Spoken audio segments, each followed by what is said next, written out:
Hello, and welcome to Now You Know. I am your Anarch-ivist, working title, Molly, and today I will be talking to you about the Stonewall Rebellion of 1969, and then leading up to the 70s gay liberation movement in New York. And this is the show in which I'll be sharing information of what regular people have done in America specifically when they felt the passion and the need for it, and how it was done just by regular people. Only intention of this is for you to do with that information what you will. I just happen to know all these things, and I like to share this information because I think it is good to know, and I think it's good to know it correctly as well. So we shall begin right with it. And this is my guest of honor. All right, so I think firstly we have to understand the environment of being a queer person in the late 60s, and specifically in New York. First of all, it was considered illegal to do any homosexual acts in public in every state except for Illinois. Thank you, Illinois, but also we'll get into that not being that great either. But so it was illegal to serve gay people at bars, and they would be arrested for entering bars or being known as a queer person, honestly, even closeted. But yes, they would find any ways to criminalize it, in short.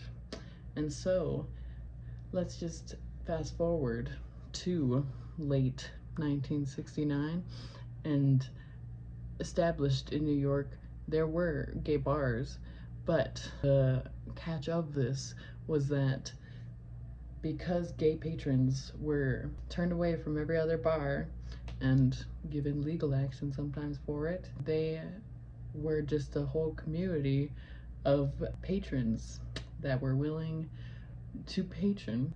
So the mafia is known at this time to be the owners of bars, gay bars, and they own these bars because they saw profit in being able to serve these communities, but that doesn't mean they necessarily cared about them. This is kind of a lot, but I'll just get into it. So gay bars in New York were ran by the mafia, and they had what they called auntie-gays, unfortunately, basically the Uncle Toms of the community, to run those bars. And then the mafia worked with the police of being able to pay off corrupted officers to just turn the other way, and then also threatening wealthy patrons of outing them. You know, the mafia working with the police, I'm sure this is just a one-time thing, right? Just this incident. Okay, let's just think about that. The mafia ran many of these clubs and bars, including the Stonewall Inn, which was a bar and was a gay bar, and was a pretty well-known gay bar by 1969. And the mafia were not actually even tipped off of this raid that was to be happen on June 28th, 1969. And before I go into that, I also have to mention how if there were gay bars that existed at the time, it was very common for them to be raided by police, in the sense that because gay bars firstly weren't even allowed, they made them and then sold liquor illegally, and so then police would often have a reason to raid them frequently under the premise of them illegally selling alcohol. But it was consistently the gay bars, and it was consistent with bars being raided at least once a month. And before this date, June 28th, for the first 3 weeks preceding that date, multiple gay bars had been raided, including the Stonewall Inn being raided just a week before this date for soliciting of alcohol. And so then comes Friday, June 28th, 1969. With, I believe I said, the Mafia were not tipped off by police before this raid, so they didn't even know that it was happening. But as it essentially goes that night, you will now know. So, on the early hours of June 28th, 8 undercover officers entered the Stonewall Inn looking for employees that they knew were selling alcohol, and then also cross-dressers, because what the term of masquerading at this time was also considered illegal and you could be arrested for it.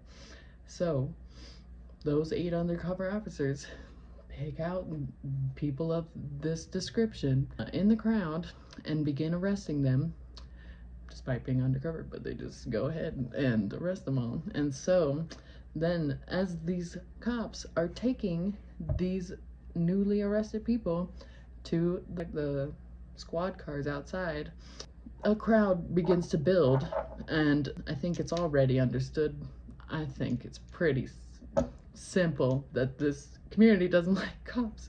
And so everyone who's an onlooker, which is mostly gay patrons, they are all looking at the cops, and as they are arresting one woman and she's yelling of her handcuffs being too tight, the crowd begins taunting the cops with such terms of endearment like pigs, and then also begin throwing pennies and bottles.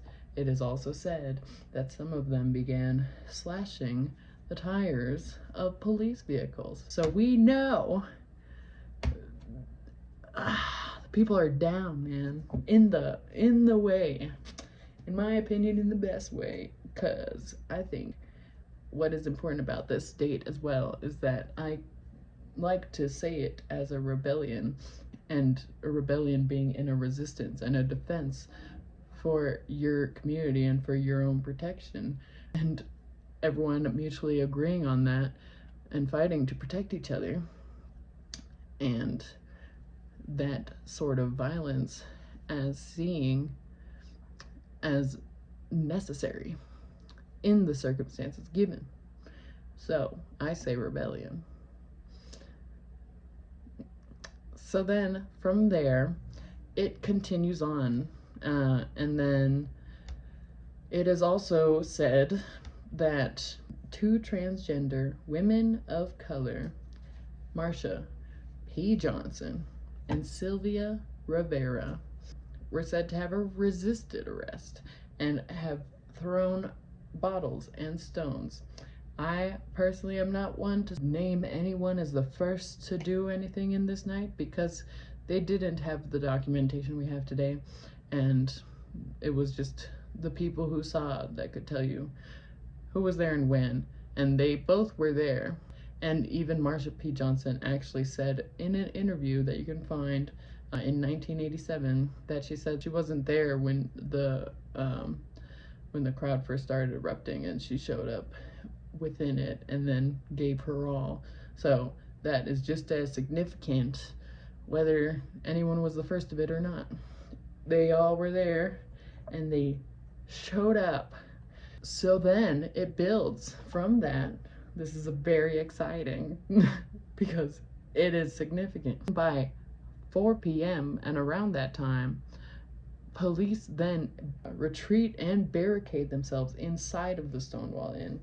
So they've been fighting people to the point that they run all past them and block themselves inside now.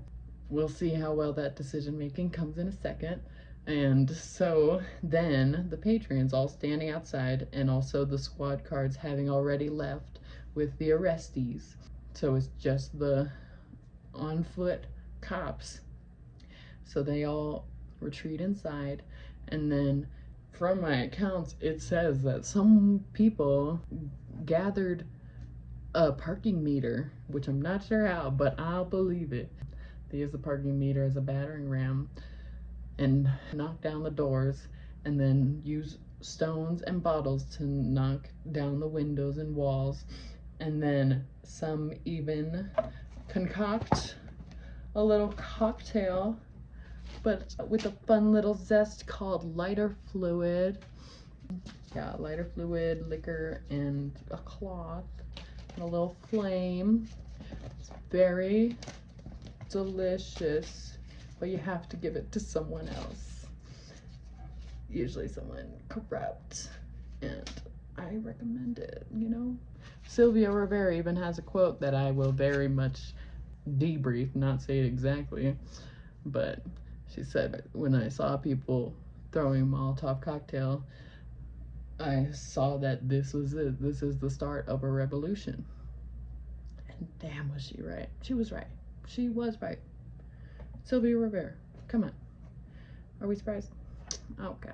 So then, honestly, because it's not that documented, just what I found shortly after that is that, that also once tactical patrol force, I believe is what they're called, the riot police of New York at the time, then showed up in force and were outsmarted by the patrons, because as they ran up, the guests ran away, but then they even had the nerve to just circle back around and show up behind the officers. And then the cops were kettled a second time. Can we get that? Listen, they got kettled twice by the power of the people, all right? So then it dies down shortly after that. And that is the ending of June 28th, 1969. But that's not the ending of any kind of movement that has happened, because this is a fire. It's not a start, but it's definitely a fire that sparked so much, because there are even movements that had happened before this, including sit-ins and just large gatherings as a whole in riot, to the discrimination and the violence that the LGBTQ community has faced. Better recognize. Just think about it. Just think about, first of all, if you're queer, the power you have. And then if you're not queer, just, yeah, we're just not afraid. We stand behind ourselves. God damn fucking right. So if you'd like to join me on this journey of continuing further, because then how did this lead to what we recognize today? So after the next day, June 29th, the Stonewall reopens, and then now that it's known of what has happened, supporters gathered, not just people wanting to have a drink. It is now a point, a gathering place for people who are concerned about the livelihoods of their brothers and sisters and in between. So yeah, crazy, I don't know, wild. So people gather at the Stonewall, and then police come, and they are more utilized this time, so they beat and tear gas the crowd. But they still opened up the next night, but they weren't serving alcohol. And then more and more people began showing up, and it was clear that it was about a message by this point, because people would gather and would chant messages such as gay power and we shall overcome. So police were called and had an even larger group of TPF and continued until the early morning, basically agitating this crowd until the early morning when the crowd dispersed. So then from that night until July 1st, they say it was about a week of demonstrations continuing at this place to keep that fire lit, man, because that's what you gotta do. Do not let it go out, because once it builds, you gotta build it. seriously. Once it's started, that's the best time to build it. Keep it lit. So, gay activists would continue to gather at the Stonewall, honestly taking advantage of this time to spread messages and spread information and build the community that would fuel the gay rights movement. And so it's going well in terms of future, but we also have to understand that 1970 as a queer person is a very dangerous time to live. I'm hoping to speak further on more LGBT history. The violence definitely predates 1960, and unfortunately it would continue after this. But what is significant about this time is that in the 60s and 70s overall, there was a youth uprising and social movements of a real awakening, and young minds changing is very powerful. But then the queer young mind being able to stand up for itself and say, no, you will not treat us this way anymore. Yes, liberation. And I love them for it. God bless all the queer grandparents, because they're our grandparents, all the oldies. Because someone who is queer and over the age of 40, over the age of 30, now that you know any of them, you should be very proud of them and give them like all the praise, honestly, because I will also be talking about ACT UP and the AIDS epidemic in a later video, but a generation was basically wiped out because of that, and it was an epidemic that could have very well been avoided if they cared about queer people, and I will detail on that, but that's for another time. But in saying that, I think it's very important to honor the old gays, and I mean that with the most respect. If you are one listening, I love you. Thank you. Thank you. So I guess that's in short of it. There were isolated skirmishes throughout the week. The largest of it was that weekend. That was the riot. We're saying it. Okay. So then it was this moment of LGBTQ people in New York finding themselves as part of a community. Then this also led to establishing of radical groups such as the Gay Liberation Front and Gay Activists Alliance, GLF and GAA. Just remember that. So then, in great honor, I think, on June 28th, 1970, what is considered the first gay pride parade sets off, and it is on the first year anniversary of the Stonewall Rebellion.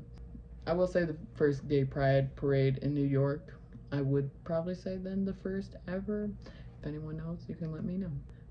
Gay activists in New York organized the Christopher Street Liberation March, which was the street that the Stonewall Inn was on, to cap off the city's first Gay Pride Week. And so several hundred people began marching up 6th Avenue toward Central Park, and supporters from the crowd joined them. And if you know New York, you would know that distance, or if you'd want to just look it up on Google Maps. But regardless, it is a march and was an extended walk with a large amount of people, all in the name of gay pride and being proud of that community and celebrating that community openly. And on the anniversary of a moment in which that community, just regular people, all out on a night, became the changers of their own destiny and their own respect. Oh, it says it actually stretched about 15 city blocks, encompassing thousands of people. Our first gay pride parade, all in the name of Stonewall. And that's why I wanted to share this, as I believe, as we approach Pride every year, that is what is mentioned, and of how that was the first Pride. They say the Stonewall Rebellion was the first Pride, and that the first Pride was a riot, which is in the sense true, because that's how it would have been created. That's what they had to do. To have open Pride in the 70s, you had to fuck them up first. Tell them you have pride. Say, I will be proud. That's what they did. They did more than tell them. This is such a important story that goes in detail if you do want further into it, but overall, in terms of documentation of it, there is little found, and so it does only extend to a point. But this is a point that furthers into so many other important details in history, specifically LGBTQ history, which I am all about.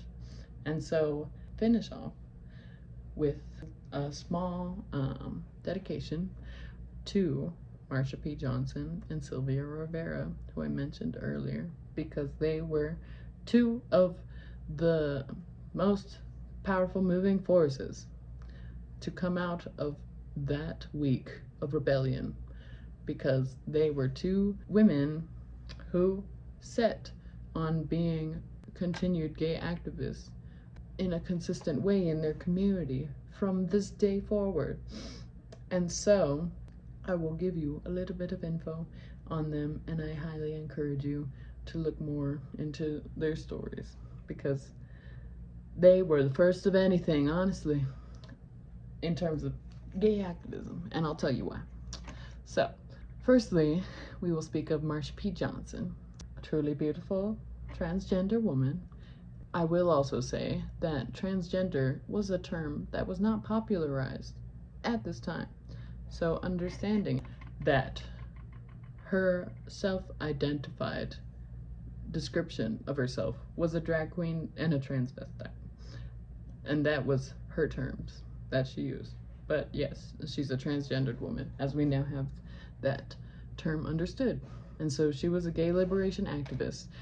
And she was one of the most well-known participants of the Stonewall uprising. I believe just most people there knew her at the time, because they were all just people going out. And I think she was just a very bright member of the community that, of course, just stood out because she was just so full of life. After Stonewall, she continued her activism very thoroughly, and she joined the Gay Liberation Front, ACT UP, and co-founded the Street Transvestite Action Revolutionaries, or STAR, with Sylvia Rivera. Also, I'm just gonna go into talking about Sylvia Rivera. These are very brief descriptions of them, because I want you to go and find out about their lives for yourself, because it is very rich with detail, and I think it's very worthy to know who these women were as people.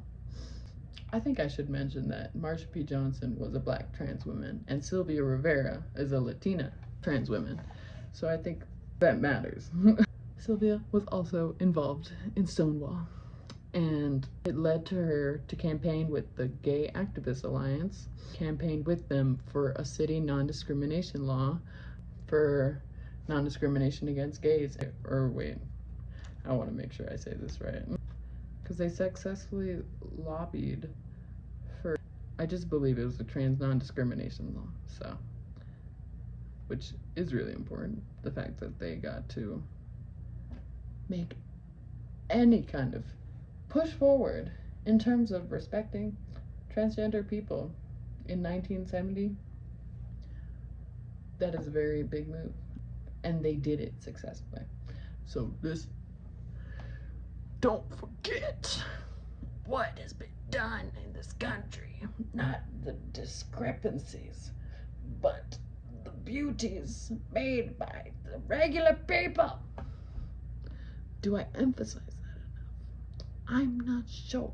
Still, okay. We'll see as this goes. But what I do want to make relevant to both their experience is that they were transgender women and they were women of color. And unfortunately, they faced discrimination from established gay rights organizations like GAA because they were predominantly led by white men, gay white men, but primarily white men and white women. And this was actually seen a lot in this movement of the very early 70s of queer people of color still facing more discrepancies than their white queer counterparts, because we all recognize that being queer is a struggle. And I hate to tell you this, but being of color has been created as such a struggle in America because of discrimination. So even within these marginalized spaces, such as queer space, people of color face multiple discriminations. And that's why I'm not smart, because I can't remember the word. And if you're smart, I think you know what word I'm talking about, but it'll come back to me. I'll just write it if I find it. So, and then you'll think I'm smart. Thank you. So even as strong activists of this time, they were pushed away from their own established groups. And the GAA, Gay Activist Alliance's leadership, often rejected the role that transgender people, mostly of color, played in Stonewall. So we don't appreciate that, but it is a work in progress. It will always be, until we learn that integration of marginalization. So to end off, I'll start by saying that the kinships formed within the LGBT community were far from racially harmonious, because LGBT people of color were often faced with the struggle of being accepted in two communities, racial and or ethnic connections, and then those related to sexual orientation. And trans women and men were often dismissed for not being normal heterosexuals, which I don't even know what all of that is. But Sylvia was a member of the Gay Liberation Front and the Gay Activist Alliance, but as both organizations grew increasingly conservative, they rejected transgender rights as well as Sylvia's membership. And I will also note, in the Gay Pride Parade of 1973, Marsha and Sylvia were actually both rejected from being in the parade for being trans. And so then they went and stood at the very front before the parade, and so were basically leading the march, but by their own will, which is true activist nature of them. So they really was in their roots, in their blood, to be people for the people and just fucking demand it, okay? It's not given, you demand it. I'm just here to spread information. You do with it what you will. That's what mostly factual video essays are about, especially mine. Since these women unfortunately faced further rejection from their own organizations, this actually led them to start and found their own group called STAR, the Street Transvestite Action Revolutionaries, which offered housing to homeless and transgender youth, which was a particularly vulnerable population and actually a pretty significantly large for, accounting the whole LGBT community. A very large amount of them were homeless. And then this group specifically recognized transgender youth and the help that they needed as well. So they recognized that transgender people turned to sex work after being rejected by their families and faced additional hardships and dangers through being unsheltered. So Johnson and Rivera opened the first LGBTQ youth shelter in North America. These trailblazers became the first trans women of color to lead an organization in the United States. And so, just in what I just said alone, the amount of firsts these two women accomplished just by existing as passionate women and humanitarians. They were the first to lead a gay pride march. They opened the first LGBTQ plus youth shelter in America, and the first trans women of color to lead an organization in the US in 1970, brother. So don't come at me with this new shit. Nah, man. If you really want to look at the history, been here. Transgender sexuality is not new. It's human. Ooh, it's as human as apple pie. But I also might just like delete comments if they're not in an agreeing manner.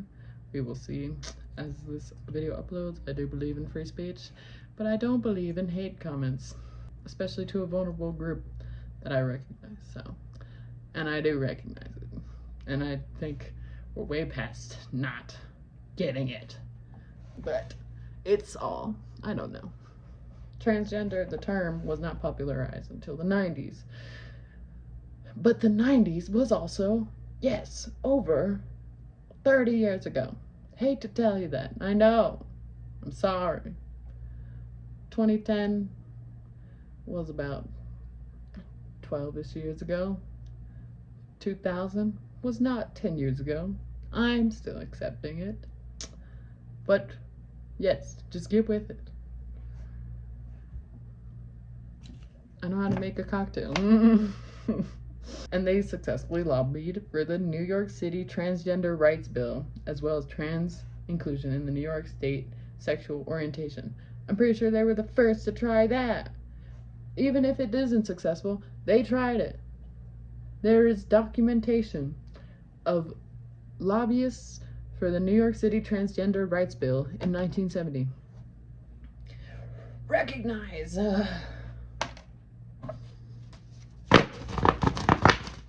Who cares if anybody hears me? I'm talking about the revolution. Not quite for nobody. Johnson and Rivera's revolutionary approach was considered radical at this time.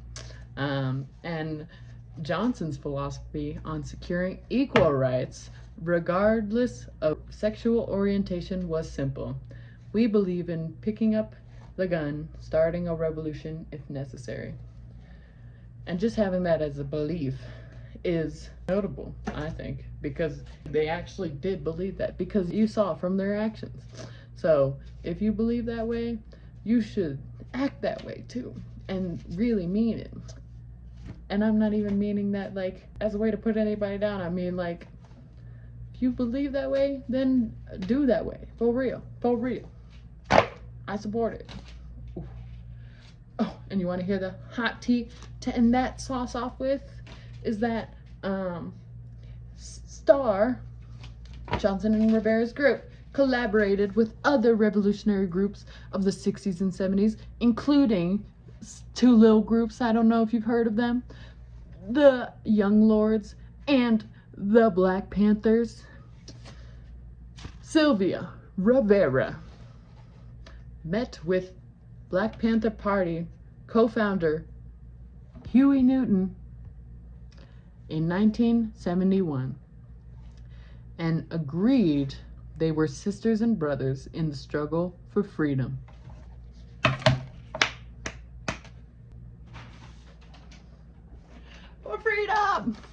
For freedom. You need to recognize that.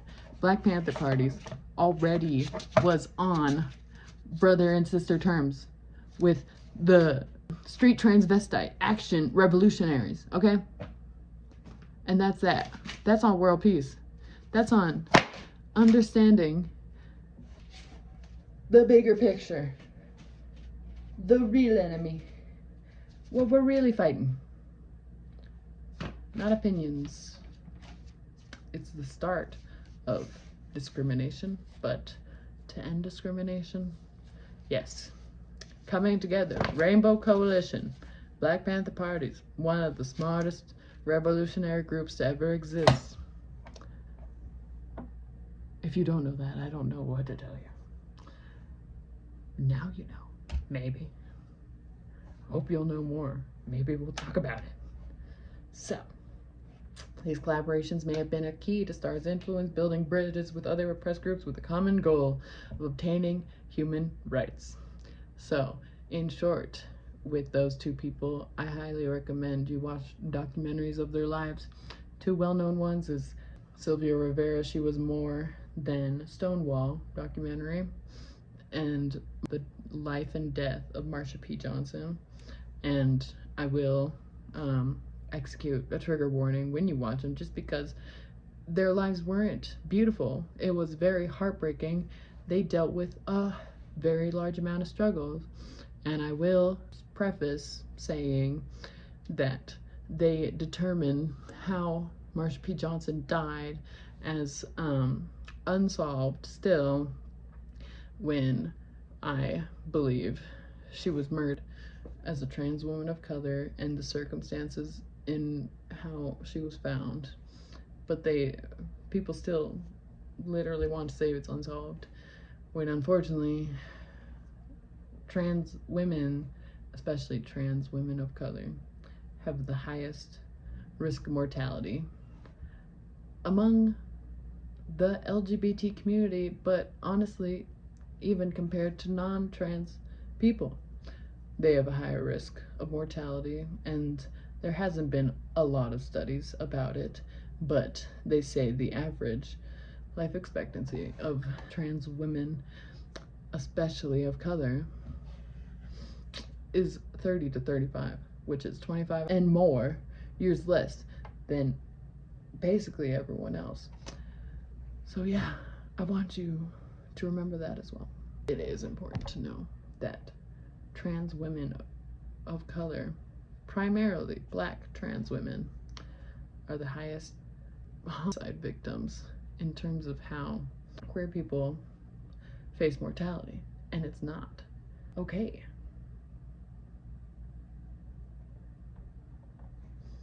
That's all I'm saying on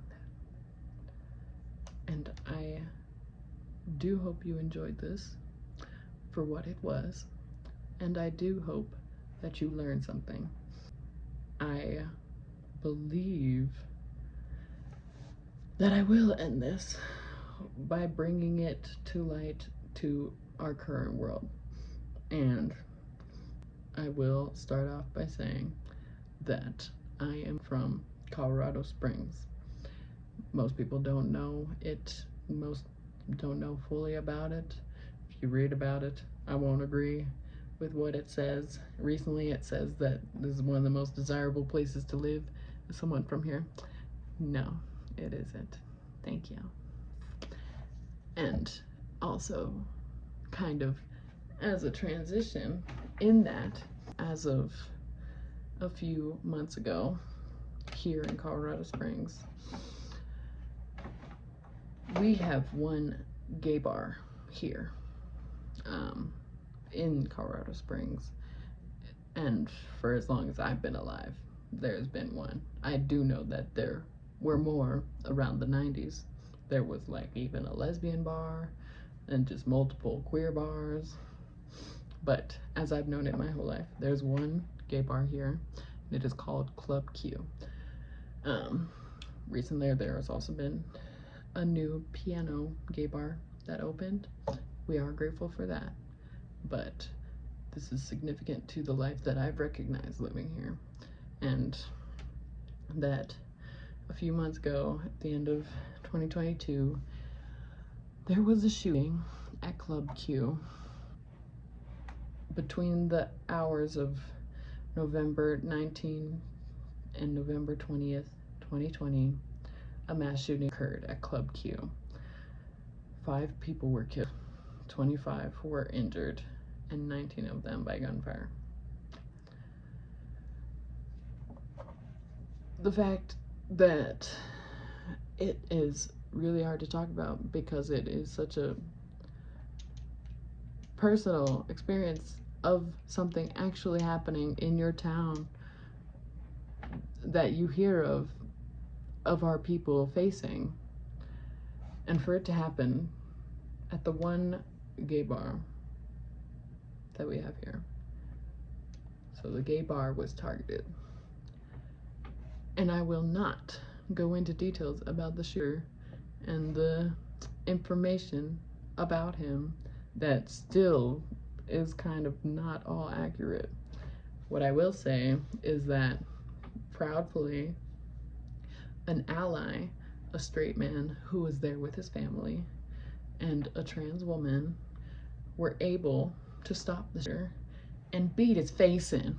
Honestly, the accounts are on of that, and I'm absolutely proud of them for that, and am grateful that my city was able to show up and stand up and make action as it was happening. And those people saved many lives that night, and we have voiced gratitude while respecting people and the experience they're going through. So the only reason I'm bringing this up at the end of this video is to show that reality of the situation. And at the end of everything that you gather from this, the main point is the strength of the LGBT community in these times of tragedy and times of violence, and that strength has led to our community thriving and being able to have lives. But it is not a battle that ends. And I think I said, not in the same way, but I said before that narrative is the beginning of this, but it doesn't have to be the end of it. And narrative is unfortunately what leads to these tragedies beginning in the first place. The narrative against LGBTQ people and the words and language they use, and by they I mean just history and what is given to the masses at any given time, what is fed to us from a young age, unless you were gratefully raised around open-minded people who truly do accept all kinds of sexualities, then you have faced just misunderstanding, and a misunderstanding that leads people to be violent or neglectful towards you, and that creates a marginalized group. And so I think I just made this video overall as a way of giving the light to the people in our community and showing the right side of history of it, as I very much am a supporter of the LGBT community, and I am a member of the LGBT community. And any time that we fight for our safety, and we fight for our expression, and we fight for our right to be in the room, to exist, it's very important. And for anyone who's watching who's not queer, part of the LGBT community, straight, I want you to receive this most, and I want what I've said, and hopefully the way I've said it, to represent in a way in which you understand it as regular people doing what was necessary for their lives, and that these little acts of just fighting for your life led to great movements that have impacted more than just this community. And I will speak on that in great detail when I speak about ACT UP and the AIDS epidemic, because people still don't even know just how much change people affected during that time. And they affected it because they were being neglected. And it's always possible. And unfortunately, I would hope that it doesn't have to be to the point of absolutely just detriment, to where it boils up inside because it's been dealt with for so long to where you can't take it. I hope we build the strength of recognizing what we deserve before we're completely broken down. And I truly hope you enjoyed this. And if you have any more information on this subject, I would love to hear about it in the comments. And I truly appreciate just you staying for this video, and I really hope you enjoyed it and that it made sense, and I will just be getting better at it as I go along. And so if you didn't know, now you know more about the Stonewall Rebellion of 1969. And I am Molly, and I hope you enjoyed. Thank you. One more. Bye.